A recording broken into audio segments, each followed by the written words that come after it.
on this tournament, so let's just quickly introduce the Circle of Two gang with Nighthawk, Vulture, Drake, Rook, Scimitar, and two Thrashers, some of my favorite ships. Croven, who do you have for Legion of xXDEATHXx?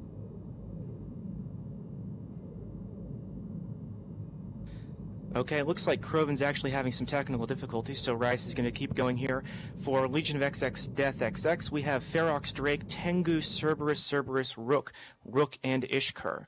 Already lots of missile spam, as would be expected with all of the Caldari on the field. The Tengu pretty much sitting still for the most part, not really moving as fast as I expect. I guess he doesn't have any sort of boosters on. It's going for long-range damage. The Rook for xXDeath already getting into about half shields. Meanwhile, the Scimitar for Circle of Two taking some shield damage as well. It looks like both these teams are relying on heavy jams, but that doesn't seem to be stopping the missile spam. I see quite a lot of havoc and looks like some Thunderbolt missiles flying all over the place. I'm waiting here to see if there's any real movement. I'd expect something from the Thrashers. Let me see if I can get a zoom in here. Yeah, it seems to be a relatively static fight here, but certainly interesting with pretty much an all Caldari setup here on the Circle of Two teams. Who do you think is going to take this one now that we've gotten like the first minute or so of the action? Despite what the numbers are showing right now, I am going to have to go with Circle of Two just because they're flying Thrashers, which is one of my all-time favorite PvP ships. Despite the Scimitar being in low shields, it looks like we might see some damage really applied. Those Thrashers are burning into range very, very quickly. And already they're taking the Ishkur of the xXDeath team into low armor. He has been scrambled, so he can no longer micro-warp drive. It looks like we might lose something on either side here. One of the Thrashers in low structure.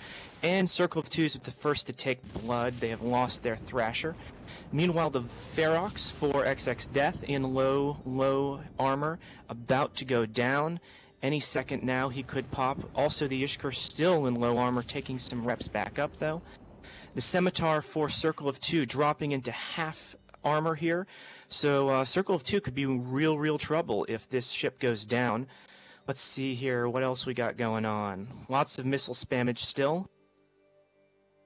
Soundwave, anything you can see going on? Well, I mean, it looks like we have two relatively similar setups. Maybe not necessarily in terms of ships. I mean, we have a few Drakes on both sides. We have a few Rooks on both sides. But it seems like it's two teams definitely trying to achieve the same thing, also with a Tengu on the field. So what do you think we're going to see here with the Drakes? I mean, obviously, they're not necessarily known for their massive DPS output, are they? It really depends on how they're fielded. I mean, they can either have the heavy missile launchers or the heavy assault launchers. I've seen some pretty good setups that can achieve around 700 DPS using the heavy assault launchers, but that does require you to get into range. Right now, it looks like one of the xXDeath Drakes dropping low into shields, and I don't think he's going to be able to recover from that if he's got a passive tank setup. And I mean, we're at a point where every ship counts here. Once you lose that ship, that's, as you said, if it's fitted for around 700 DPS, that's 700 DPS off the field for your team. And that does make it very difficult to recover from. It's going into hull now, 75%, 50% structure, and there goes another Drake. That is going to be difficult. We see the Rook taking a bit of damage. Could you, for people unfamiliar with the ship, what is the role of the Rook in a setup like this? Well, I mean, the Rook basically fills the ECM hole. It's going to provide a whole lot of force multiplying and cover for the other ships. Its primary job and role is to be basically preventing the other team from targeting and being able to do its missile spamming. As we speak, the Rook for xXDeath into low shields, and it looks like one of the Rooks for the Circle of Two team already down, seeing as they've lost their Scimitar. It's still anyone's game here. There's a lot of DPS on the field with that Tengu and two Cerberuses, even if Legion of xXDeath loses this Rook, which it's about to do, and it just has lost that Rook. So, Soundwave, do you have a prediction here? I think that Circle of Two are definitely going to take this one. I mean, we see the second rook of xixx now dipping into shields, and it's a constant discussion we have every year. Do you go for the E-War ships first? Do you go for the DPS ships first? I mean, on one hand, you want some of the DPS on the field. On the other hand, if you don't go for the E-War ships, you have pretty tremendous value sitting there all game, just doing good stuff for you. Do you think that it was a mistake going for the rooks now and the Drake before, or would you have gone for the rook before the Drakes? That's a tough call. I mean, it would probably depend on ranges and whether or not I could even get a lock on it. If I was firing FOF missiles, it may not even be a choice because fire and forget missiles are likely to target whichever ship is closest, or even drones or remote rep drones from your own team, depending on the aggro. And as I speak, Circle of Two has lost their last rook, while xXDEATH still has one rook in low shields. That Vulture can't put out a whole lot of DPS, however, the Drake's probably enough, and that Nighthawk certainly can do at least 400 or 500 DPS, even with a pretty mean tank. So it does look unlikely that xXDEATH can recover from this, especially as one of their Serbs starts taking some heavy shield damage. Yeah, and when the Serbs go down, then we can start talking about the loss of DPS. That Serb does not look like it really has anything to offer defensively. The shields are pretty much depleted now. It is going to dip into armor. Where do you see the breaking point here for xixx? Where is the point where they simply cannot win this battle? What do they have to lose to get there? In about 10 seconds, they're going to hit their breaking point once this Serb, which is now in low structure, and there it goes. That's it. They don't have enough DPS. That Tengu alone is simply not going to be able to claw its way back up. It's not going to have the tank. It's not going to have the DPS to pop 2 Drakes, a Vulture, and a Nighthawk, even though the second Thrasher for the Circle of Two team is already down. Now, this is still a pretty long-range fight. We've got a lot of people sitting, out there. It's hard to tell, unfortunately, thanks to the overview, exactly how far apart these teams are, but it looks like the Circle of Two has spread out their Nighthawks and Drakes so that they can't be micro-warp drive right on top of. Yes, certainly so. I mean, and at this point, you're not really worried about the Tengu, are you? I mean, you're just picking off the Rook or the Cerberus first, then whatever's left, and then going for the Tengu. There's really no reason to focus on it just now, is there? Well, it's a hard call. I would still pop that Rook. That Rook is still a force multiplier no matter what's going on. I find it a little bit shocking that Circle of Two haven't finished it off, because at the very least that would help speed up this tournament for them and guarantee that they would at least get the maximum points they can off the field. The longer that Rook stays there, the more DPS they're losing, and the more likely it is that there could be a ship on the field. And it actually looks like that Tengu may be doing some serious damage to one of the Circle of Two Drakes, which is just about to hit its peak recharge if it's passively fitted. And it's funny you should mention that, because just as we talk about xixx reaching the point of no return, one of those Circle of Two Drakes is, as you say, getting relatively low. It's getting close to about 30% shields, and if that Drake drops, this game could open up even more. But of course, as I say that, the Cerber is also going down to about 20% shields, which is obviously not a place you want to be at this point. But I think the choice of getting the Rook first would probably have been better, but I think basically Cerberus or Rook, as long as one of those goes down, the road to victory is relatively easy. Would you be surprised if we see them taking the Rook and then the Tengu? No, not at all. I think that would be the way to go. I mean, that Tengu, no matter what, is going to have a massive tank. I would just get the Rook out of contention. Now, it does look like there's still some ECM drones on the field for Circle of Two, because that Tengu is firing FOF. It looks like it's shooting drones and really not doing a whole lot of damage. So right now on the field, all we have left are Nighthawk, Vulture, Drake, and Drake for Circle of Two, and fielded for Legion of xXDEATHXx. We still have a Tengu at 50% shields and a Rook at about 80% shields. The Tengu is the new primary. It looks like Circle of Two is going to completely ignore my expert opinion and put all of their DPS onto that heavily tanked ship. But you know what? It's worth more points. It's pretty expensive, and that player will take not only the personal loss of the ISK, but probably some skill points as well.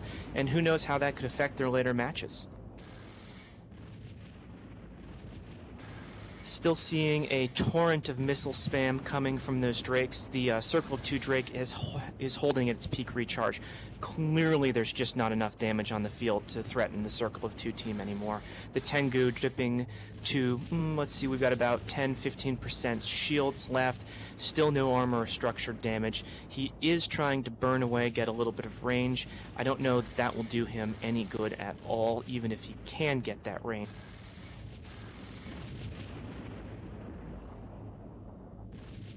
Yeah, looking at the Circle of Two team, it looks like they may still be jammed. All that DPS coming from a single ship. Can't tell which one it is just yet. I'm going to see if I can't find that out for you. And the Tengu is firing back. It seems to have either killed the drones or become unjammed. A little bit late, though, now to be doing any damage at all. And he is taking armor damage. He has hit 50% armor at this point. I don't think, let's see, Tino DC for Legion of XXDeath is going to be able to make a whole lot of difference on this tournament field as he hits 10% armor.